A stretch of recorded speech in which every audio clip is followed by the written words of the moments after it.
Go. Welcome to AFCRDTV. We're here at Hayden Road this evening to have a catch up with Andy Burgess, who is of course heading into his first full season as the Diamonds manager. Well, Burge, you said after the final game against Nuneaton that the work would start the next day. How has that work been? I can imagine it's been a very busy off-season. Yeah, it's been hectic already, which is good. There's been lots of phone calls. I've spoken to every player at least once. Coming off the back of the season that we had, it was important to speak to everybody about their thoughts on the season and draw a line under it as best we could, and look forward and move forward to the coming campaign. But yeah, it's been, there's been lots going on, which is again been able to sort of occupy my mind and obviously occupy my time, and it's exciting, and I think that's the main thing. We all know what happened on the last day, but as I say, I do feel we've drawn a line under that as a football club, and we're looking forward now to the new season. Well, let's touch on the first team then. I'm sure all of our supporters will be very keen to know what the state of play is going into next season. Have you spoken to the lads about who might be staying on, who might not be? Any exclusives you could give us, perhaps? No, nothing confirmed with anybody yet. There's been offers put on the table for lots of the players. I've spoken to everybody, and I'll speak to everybody again before the end of the month. I'd like the majority of the squad at training on June the 21st when we come back. I think everyone saw last season that we missed out on playoffs by goal difference, so we must have been doing something very right, and that there must have been a lot right with the squad. So I don't think it needs a huge dissection of the squad. I don't think it needs loads and loads of changes, but that will be dictated to by who decides to stay at the football club.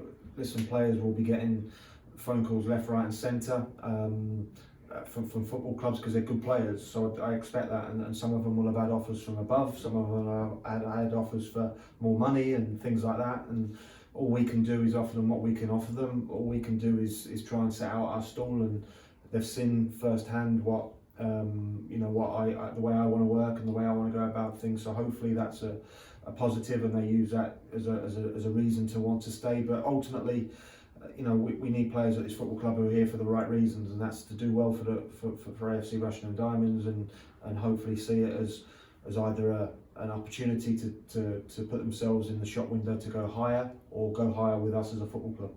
In terms of your management structure, we understand there's going to be a few changes in and amongst your backroom staff. A couple of them have been confirmed this week now. What more can you tell us about those? Yeah, which I'm pretty much sorted, which is great news. Obviously, as you've seen, Scott and Lee have moved on. Scott's obviously been at the football club a long time, and I wish him well.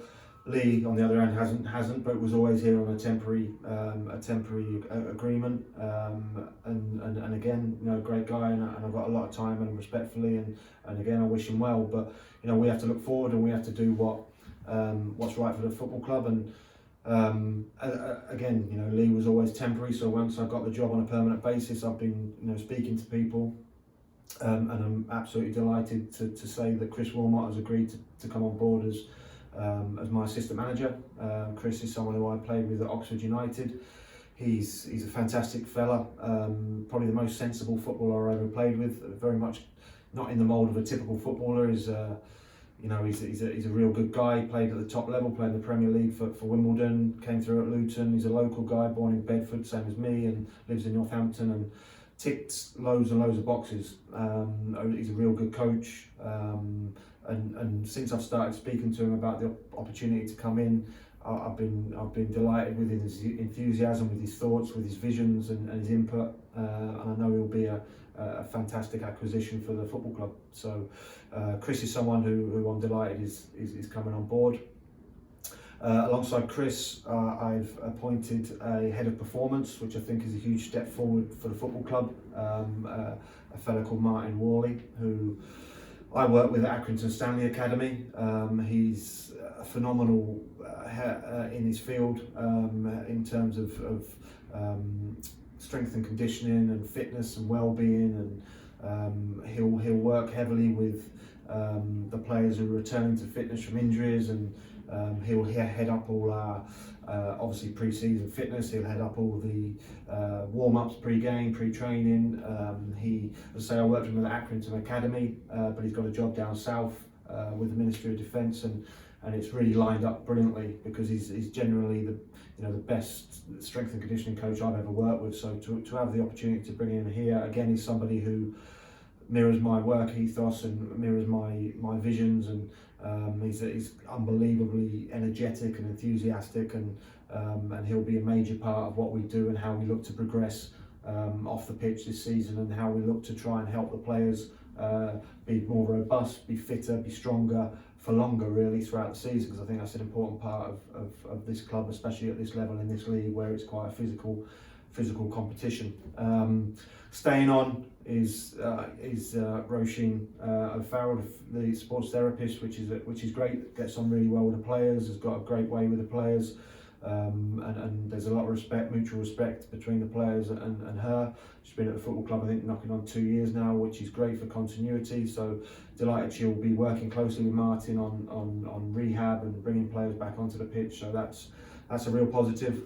Nathan Gaunt, the goalkeeper coach, is carrying on, which again is fantastic. I've got a long relationship with Nathan, and when I was a player for Rushden and Diamonds, we were close, and that's sort of been rekindled. I lost contact with him, but coming back into the club, it's great to see him, and he continued to be part of the club. He's got a good relationship with Nathan, with Sneds, and hopefully continues to have a strong relationship with Dean. So they're two real positives, and finally it'll be somebody who we utilised towards the end of last season, Dominic Wayrie, who did the analysis for us towards the end of last season, utilising the VO system that we've got here, home and away games in the video, in terms of the video, and he'll clip and cut games for us, and the analytical side, the data side, is something huge that I'm about, and we want to utilise as much as possible. And if it gives us that little 1-2%, it's highly important. So Dominic will head up that side, recruitment as well. Dominic will look at, as we'll come on to in a minute. But for me, it's a really strong management team. It covers all bases. It improves us. It elevates us to a different level, and I'm excited about working with the guys and girls next season. Yeah, it's great to hear that it's all taking shape. Well, recruitment is obviously really important in football. Obviously, you'll know that as much as anyone from your previous roles. How much emphasis have you put into identifying potential new players, and what are you hoping to achieve this summer in that respect? Yeah, loads. Listen, I think one of the huge things that I've been able to do, rather than if I was to come into the club now, I've had 12 games where I've identified the sort of gaps that we need to fill, and where I felt we were short. And so, I've got a real strong understanding of the squad, what the weaknesses are, what the strengths are. Obviously, we're trying to retain the players that we want to retain, but we're obviously contingency against that, just in case they don't, because they're good players, as I alluded to earlier. They're good players, so they'll have a lot of suitors, I'm sure. But we understand where we need to be recruitment wise. We understand lots of targets that we've got in mind. Throughout the end of the season, players that we played against, we always spoke about and made sure we kept tabs on. We've looked through videos. We've got lots of contacts. I've got lots of contacts that Chris has, and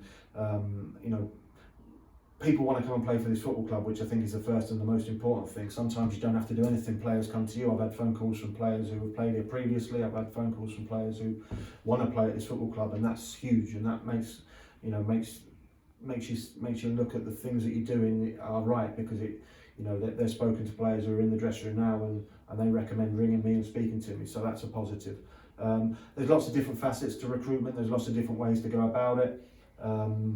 Whilst I want it done as quickly as I can, it's not always as easy as that, and sometimes you have to be patient and wait for the right players to come up, and obviously we have to be patient and wait for retain players that we're looking to retain to tell us whether they're staying or whether they're going, and so we'll be a little bit patient, but again, it's about players who want to come and play at this football club, and we won't be, we haven't got the money that other clubs have got, but we've got things in place, and we've got a football club that wants to do it right and wants to do well. So hopefully people see that and want to be part of it. Well, as usual, we'll be having some pre-season friendlies to build up to the league season. We've also got Cogenhoe away in the first round of the Hillier Cup to look forward to. But looking at pre-season as a whole, what are you hoping to achieve from those games?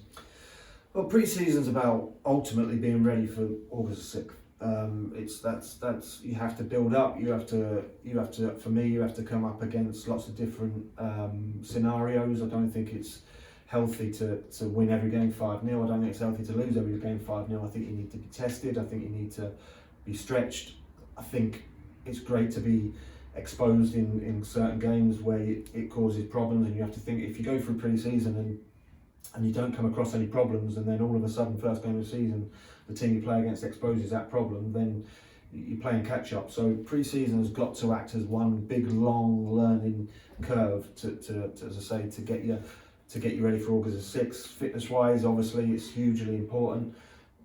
You know, people come in and think, you know, you have to get them fit after a week. That's not the case. You have to be fit again to go August the 6th, and with Martin coming on board, he'll oversee that, because it's about us being as fit on April the 28th as we are on August the 6th. So yeah, it's a big learning curve about players, about shapes, about systems, about implementing the way we want to play, about trying things out, about learning about players, about trying players in different systems, and it's a big learning curve. It's a big preparation period, but it's an exciting one, and one I'm looking forward to. Well, youth development is something our club takes great pride in. We've got a brilliant under-21 side, a fantastic scholarship set up with Bolton College, as you know. You've also named a handful of youngsters in the matchday squad, the likes of Fraser Corden, Nigel Chikamba and Charlie Nixon. How much are you looking forward to utilising that setup, you know, continuing that pathway and allowing more players to come through and develop their careers in senior football? It's massive. Listen, it's what we've got at the football club is very special and very important, and unless those players see that they're getting the opportunity in the first team, it won't work. So we need to utilise that. We need to use it to our advantage. You know, I went to see the 21s at Barwell last season. Immediately Nigel stuck out as being somebody who could press and push himself into the first team arena. It was obvious, you know, he's that tight. He's got the physical side of it. Okay, he never got on the pitch, but you know, he was on the bench a number of times. Fraser's a really technical player. You know, Charlie's, you know, done well to support Dean Snecker this season. So, you know, and that's a real just tip of the iceberg of the quality that's there. You know, as you say, the Molten teams have excelled this year. They've got a final coming up at West Bromwich Albion, and it's a really exciting time. And we have to, as I say, the players in those squads have to be able to see that there's an opportunity to get into the first team if they perform.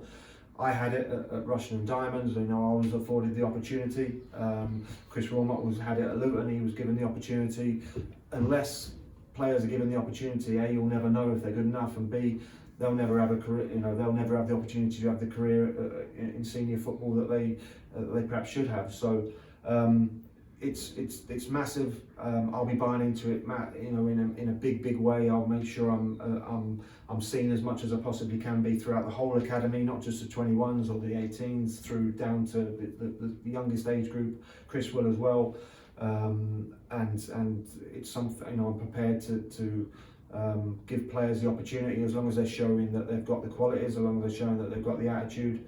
It should be an exciting time for them, as it is for us, you know, in terms of the first team. And we've seen in Paddy Casey and Will Jones players who have come through and made that step up and flourish in the first team, Paddy especially. So the pathway is there, and well, we spoke about pre-season a moment ago. Is that going to be an opportunity to blood some more of them in, perhaps? Absolutely, and as you say, Paddy and Will are two. You know, Paddy played every game this season. You know, for a player to come through the ranks of the football club and the academy and do that is special. You know, Will's started the last 2 games, I think, and you know, scored 1 or 2 goals along the way this season. He'll be looking for a big season next year, and a time where he turns 19, 20. So he should be not knocking on the door, almost, you know, trying to be in the team as much as possible. But yeah, pre-season will be an opportunity. I've said to Nigel, he's 19. I think Nigel's 21 now. You know, he should be in the first team somewhere. So be in our first team. So there'll be opportunities for players, certainly. And whilst it's not a case of having to take that opportunity straight away, it's a case of putting themselves in front of me and Chris and saying, this is what I can do. This is my attitude. This is where I want to be. This is where I want to be operating, and keep an eye on me and keep considering me. Just finally then, we had a confirmation of the league allocations last week. We now know the teams that we'll be facing in the Southern Premier Central next season. So I'm sure you're very much looking forward to what's going to be a very competitive division. Yeah, absolutely. You know, teams that have come up, Bedford, for example, you know, Gary Setchell, former teammate of mine, will be strong. Teams that have come across from divisions will be strong.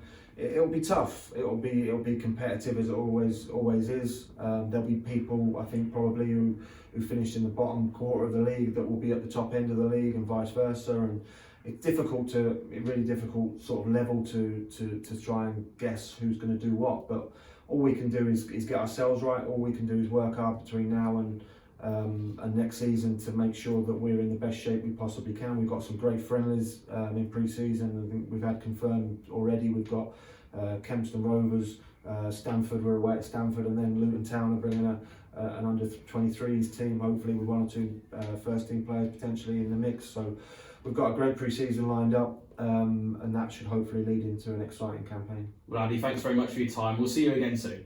Thanks, Joseph.